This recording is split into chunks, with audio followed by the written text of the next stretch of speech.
In the city, a thriving metropolis encompassing 1/3 billion souls, a man can change his world as easily as crossing the street. It is a place of 1,000,000 cultures, the world in microcosm. For some, it is their last hope for survival. For others, it is their playground. And for others yet, it is their hunting ground. Isaac Sarason is a talented hacker, a doctor of applied network theory, trusted employee of British Telecom-Sprint. He lived in a world which 90% of his fellow citizens can only imagine. And he has a problem. His health is failing. His job is on the line. His world is crumbling around him. He wants out. And the street is his only escape. What happens when the life you dreamed of is killing you? What do you do when you find yourself hijacked? Colbyjack.net is proud to present Firmware, Hijacked, written and performed by R.L. Ferguson.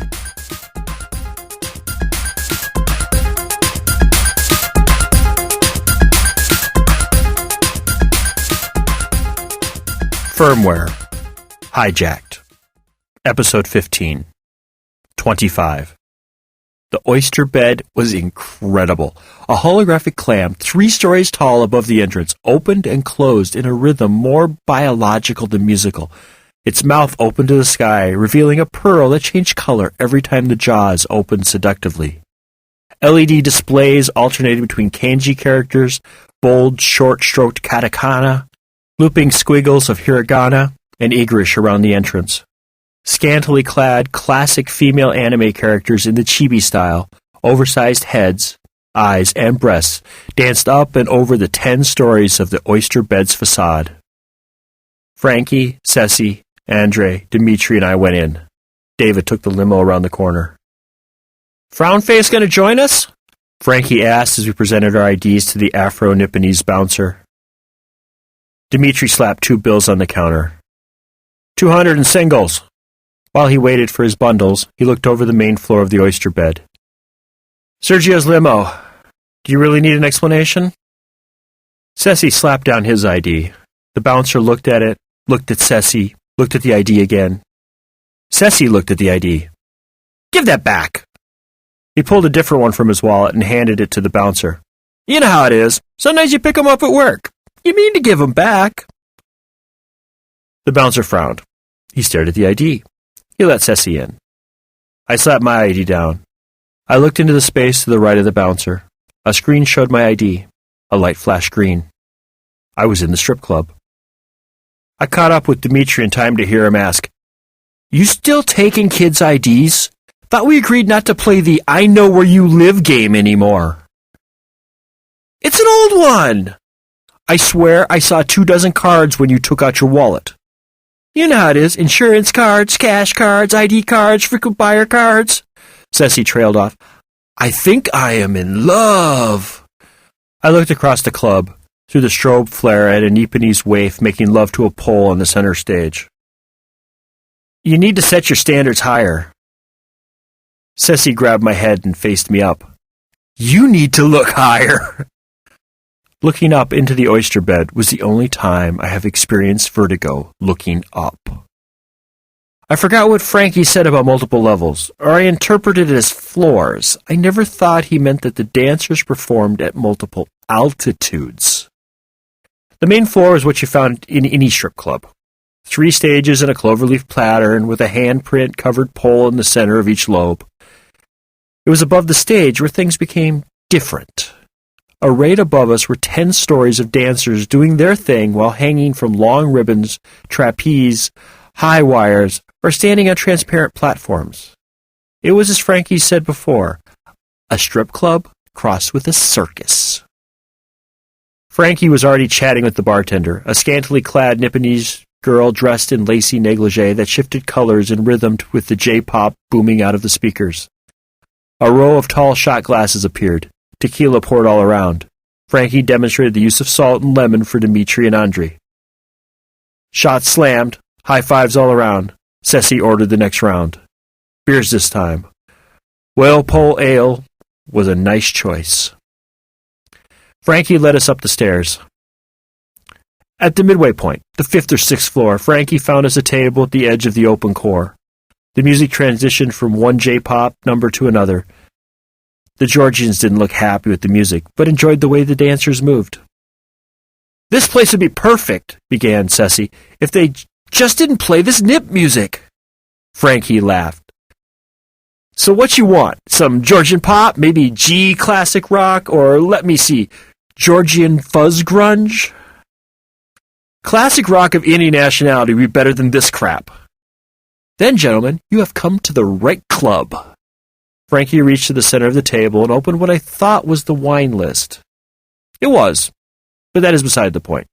He ran his fingers over the active display, and the music shifted into the old crap my father likes. I think it was the Stones, or the Scorpions, or Rammstein, or Bjork. I'm not into that old crap. Dmitri grabbed the folder and placed an order. "So everyone here now has to listen to what we like? Very nice." Frankie slapped him on the shoulder. "Active noise suppression around each table allows every table to have its own soundtrack. The only limitation is the rhythm and length of the piece." I have had meetings here where my client wanted no music. You could hear a pin drop at the table. 2 steps away, you couldn't hear a word said at the table. The Georgians were enjoying themselves more now. A plate of smoked salmon, an osetra caviar, a bottle of Kisiwa vodka, and 2 warm bottles of Akita Omari sake appeared. Talking about a strip club is like trying to describe a ballet. People move, music plays, but unless you were there, it just isn't interesting. We drank, made fools of ourselves. Frankie paid to have 2 dancers humiliate me on one of the retractable platforms 5 floors above the main stage. A hologram appeared on every table, allowing the entire club to witness the event as if they were standing right beside me. Dmitri paid for a copy. Blackmail was all he said. It must have been approaching 3 in the morning when I hit the head. I'd suffered through 5 laugh dances by this time, including one by a plus-size girl Andre found in the active menu at our table.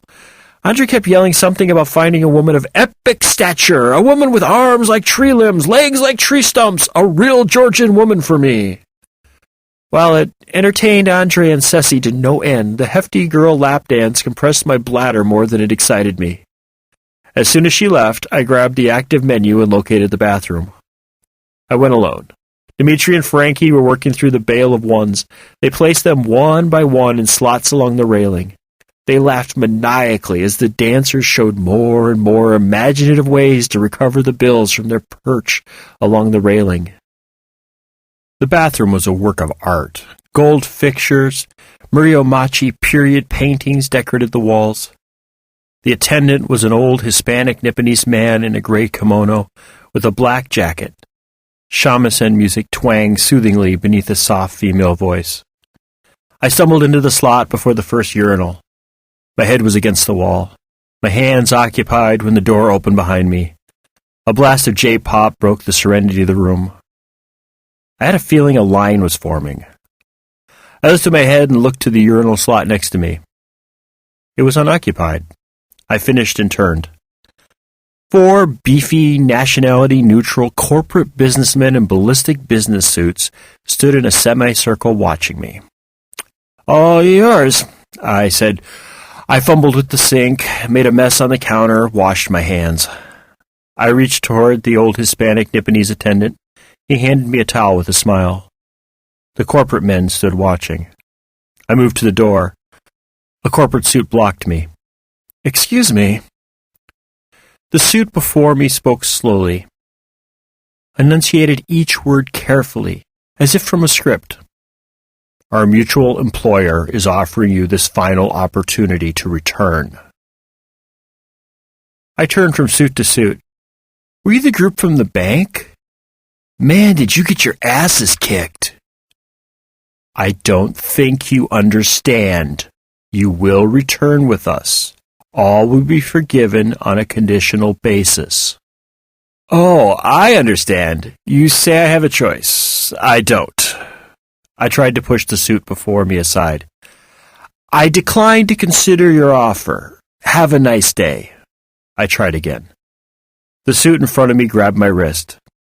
I stumbled back, pulling the suit after me. Okay, just give me a moment. Get your hands off me. I looked the elderly attendant in the eye. He did not look happy. Good. Need to tip the man. Very hard job watching men piss on the floor and handing them towels. Am I not correct? I pulled out a C note and handed it to the attendant. Yes, sir. Just doing my job. I patted him on the shoulder. Good man. Remember to do all your duties, especially the ones you do when no one is watching. Very good, sir. I extended my hands as if I were about to be handcuffed. I'm ready. Take me away to wherever it is you take poor souls. The suit before me moved aside and opened the door. I tried to dash past him. My feet had other ideas. I felt strong hands on my shoulders, guiding me toward the stairs. Once we were in wider spaces, a suit supported me on each side, directing me down and out of the club. I glanced toward Frankie and company. They were really into what the dancer was doing to the bill on the railing. So was I. We were out on the street in no time. At least I had no idea how long it took. We didn't run. That was impossible. Every time I took a step, the world shifted.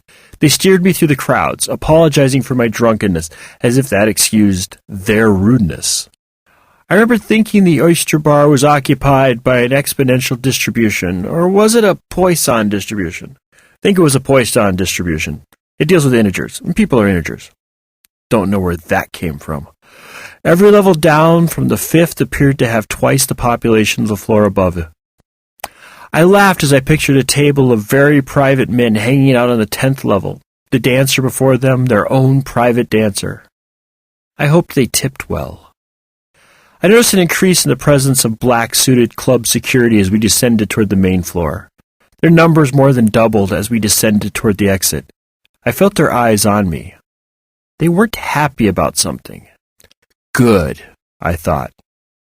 The next thing I knew, a blast of cold air washed across my face, pushing back the alcohol. I closed my eyes, resigned to what happened next. The men propping me up stopped suddenly, their grips on my arms very tense. I opened my eyes, the world blurry through my booze goggles. A wall of club security stood between us and the street.